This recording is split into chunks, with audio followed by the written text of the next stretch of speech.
الحمد للہ وکفا والصلاة والسلام علی سید الرسل وخاتم الانبیاء اما بعد۔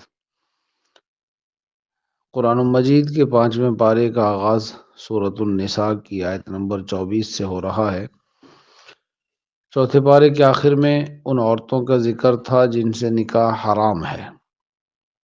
اب 5ویں پارے کے آغاز میں فرمایا کہ ان کے علاوہ اللہ تعالیٰ نے دوسری عورتوں سے نکاح کو حلال کیا ہے، لیکن ان کا مہر مقرر کرنا ضروری ہے۔ ساتھ ہی بھی سمجھایا کہ اللہ تعالیٰ نے انسان کی ہر خواہش کو پورا کرنے کی اجازت دی ہے، لیکن انسان کو پابند بنایا ہے کہ وہ حلال طریقہ اختیار کرے۔ نفسانی خواہشات کے لیے بھی بدکاری اور زنا سے بچتے ہوئے اللہ تعالیٰ نے نکاح کو ایک جائز اور حلال صورت بنایا، اس کو اختیار کیا جائے۔ اس کے بعد اللہ تعالیٰ نے یہ بھی سمجھایا کہ مرد اور عورت کو اگرچہ جسمانی طور پر مختلف صلاحیتوں سے نوازا ہے، لیکن اعمال کے اعتبار سے ہر ایک کو اس کے عمل کے مطابق درجہ اور بدلہ عطا کیا جائے گا۔ اس لیے ممکن ہے کہ عورت مرد سے آگے اور بڑے درجے تک پہنچ جائے نیک اعمال کے ذریعے سے۔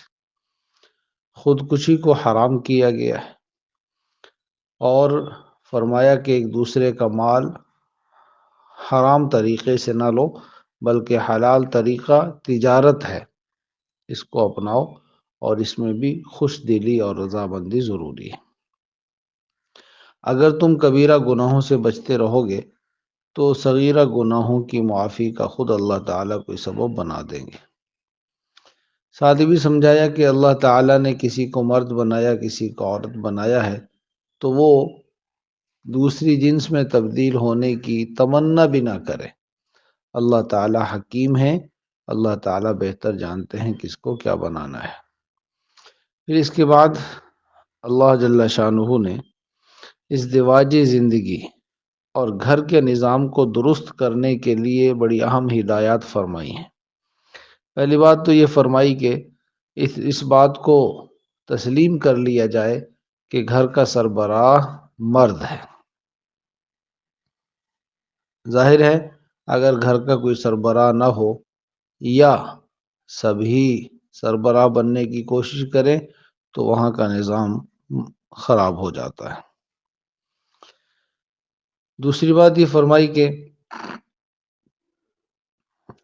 عورت کے لیے ضروری ہے کہ وہ اپنے خاوند کی فرما برداری اختیار کرے، شریعت کے دائرے میں یعنی جائز کاموں میں اس کی بات کو مانے، اپنے نفس کی حفاظت کرے اور اس اپنے خاوند کے مال کی بھی حفاظت کرے، یہ اس کے نیک ہونے کی علامت ہے۔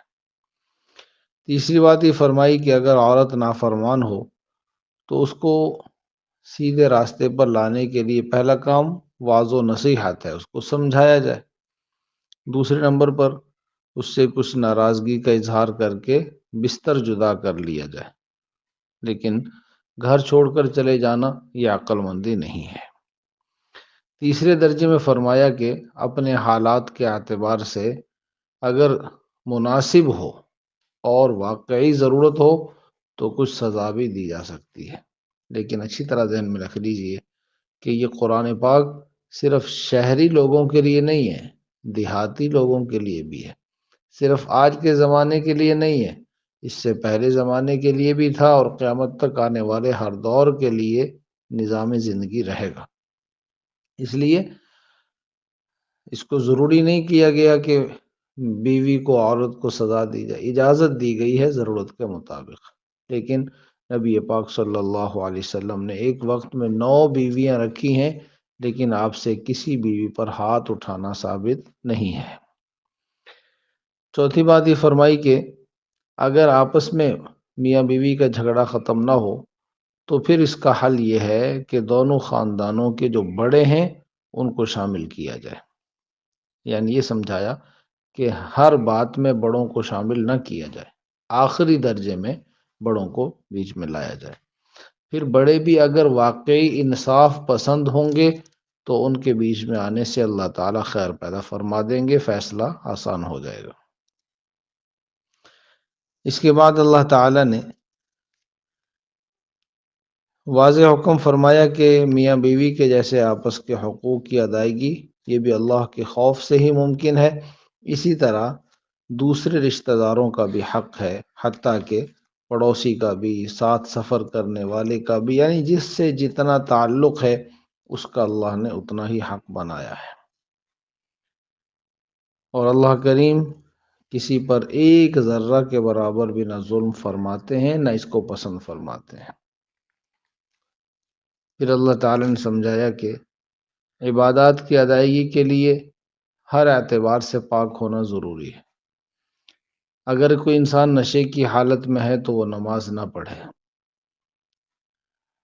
احادیث مبارکہ میں فرمایا کہ اس حد تک نیند کا غلبہ ہے کہ اگر یہ نماز شروع کرے گا تو اس کو پتہ ہی نہیں ہوگا میں کیا پڑھ رہا ہوں، تو اس کو چاہیے کہ پہلے اپنی نیند پوری کر لے پھر نماز پڑھے۔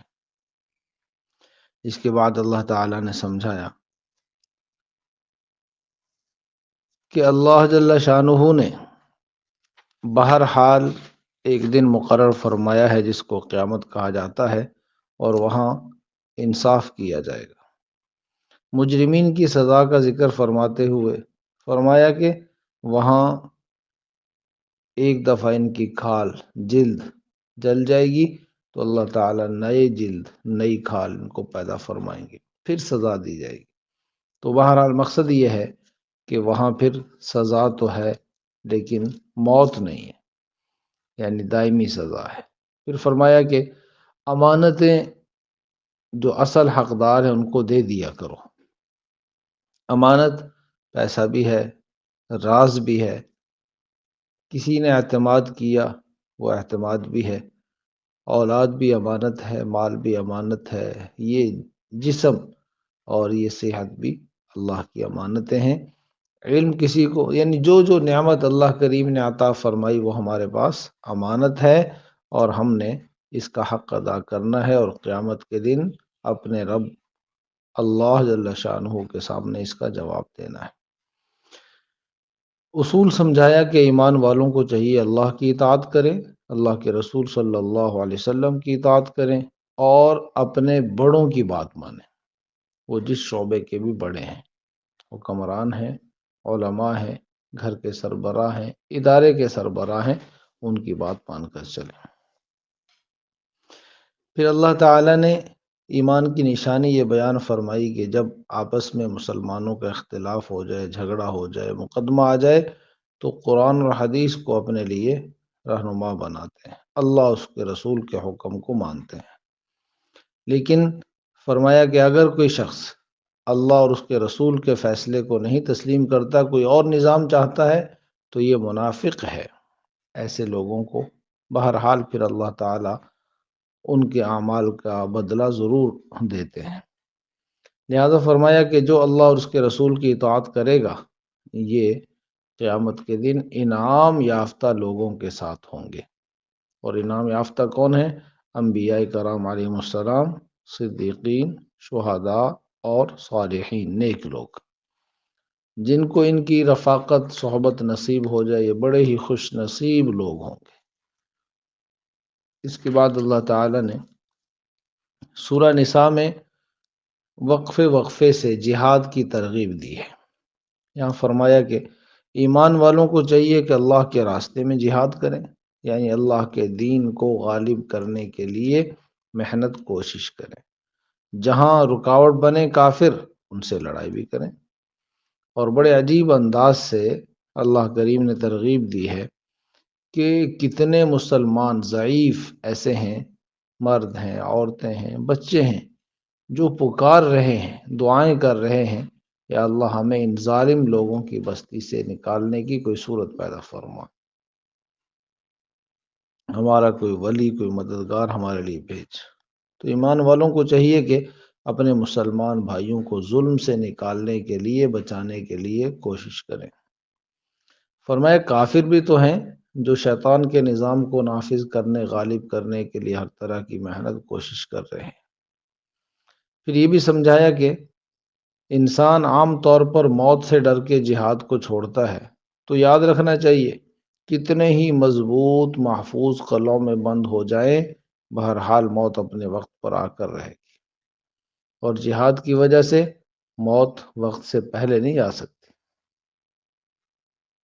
حضرت خالد بن ولید سیف اللہ جن کو لقب ملا رضی اللہ تعالیٰ عنہ، آخری وقت میں اپنے بستر پر ہیں، بڑی تمنا تھی شہادت ملے، تو فرمانے لگے کہ میرا پیغام دے دینا کہ جہاد کی وجہ سے، موت کی وجہ سے جہاد کو نہ چھوڑنا۔ اگر جہاد کی وجہ سے موت آتی تو میرے جسم کا کوئی عضو ایسا نہیں ہے جس پر تیر تلوار کے زخموں کا نشان نہ ہو، لیکن میں اپنے بستر پر مر رہا ہوں۔ بہرحال اللہ تعالیٰ نے آگے چل کر مجاہدین کی فضیلت بھی بیان فرمائی کہ ان کا درجہ بہرحال دوسرے لوگوں سے افضل اور اعلیٰ ہے۔ ساتھ ہی فرمایا کہ جہاں ایمان بچانا مشکل ہو جائے یا ایمان کے تقاضوں کو پورا کرنا مشکل ہو، وہاں سے ہجرت کرنا ضروری ہے، ذمہ داری ہے۔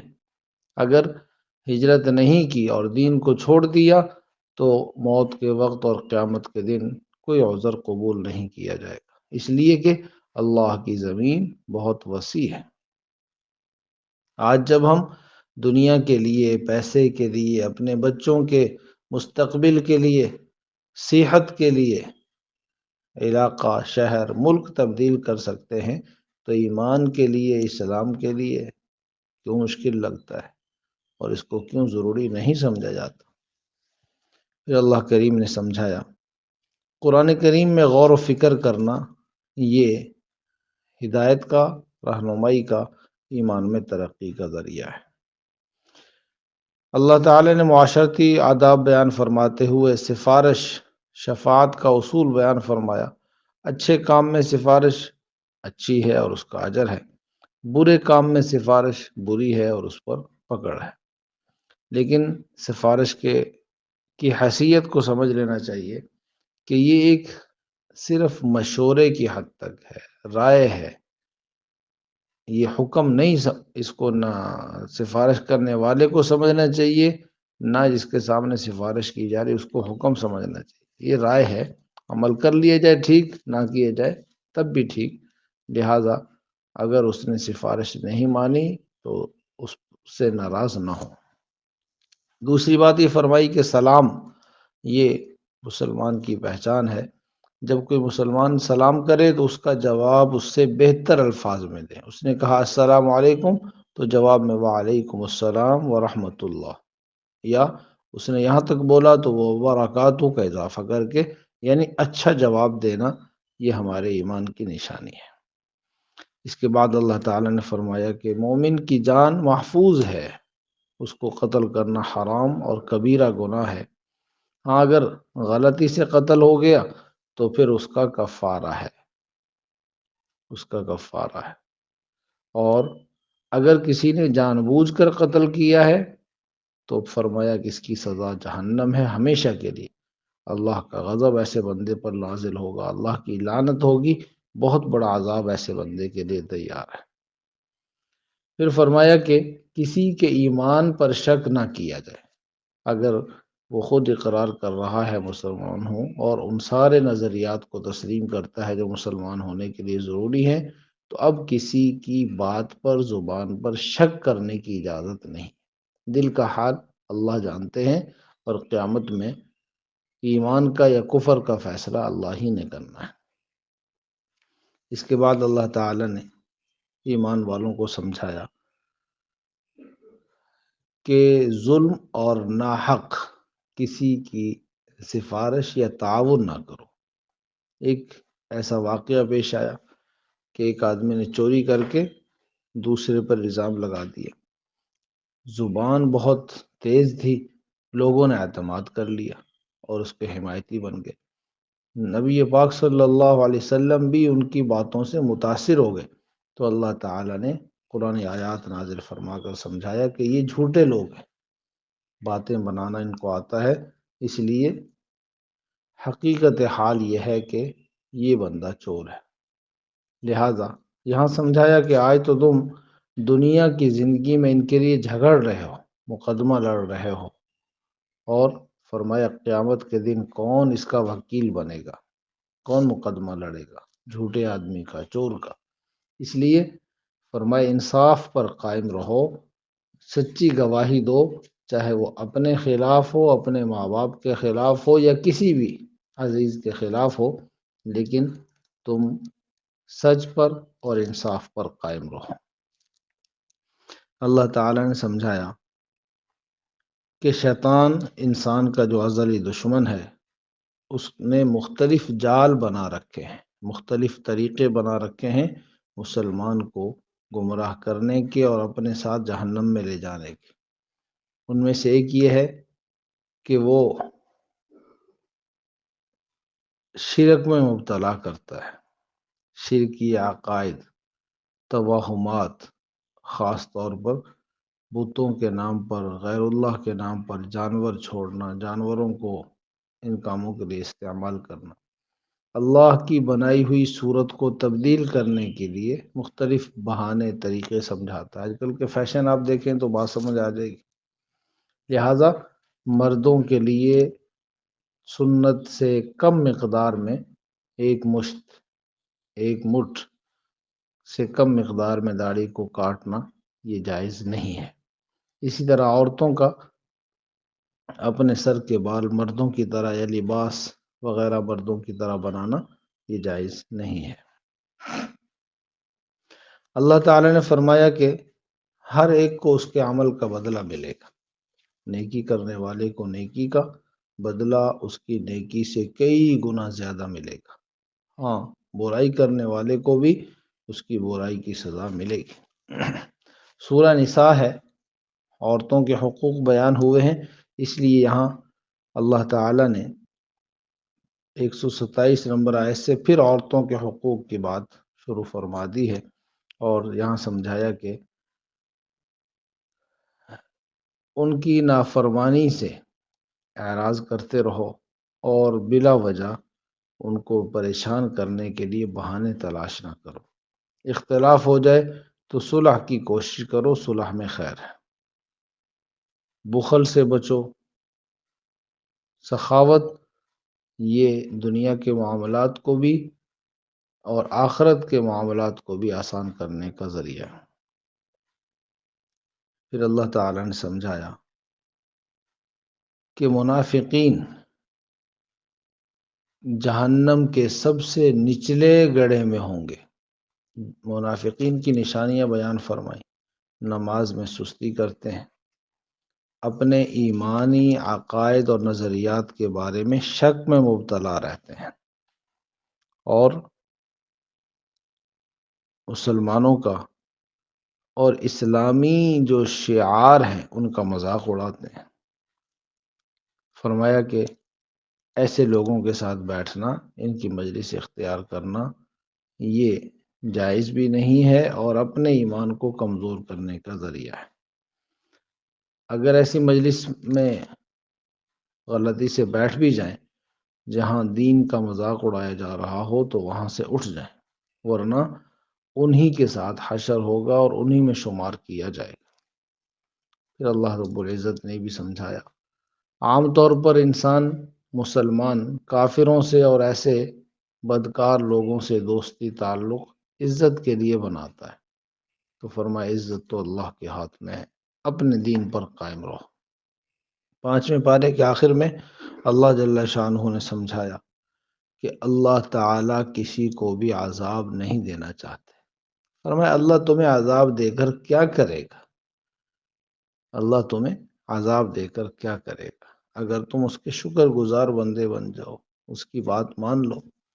یعنی 2 چیزیں چاہتے ہیں اللہ تعالیٰ، اس کی بات ماننا ایمان، اور اس کی نعمتوں پر اس کا شکر ادا کرتے رہنا، شکوہ نہ کرنا۔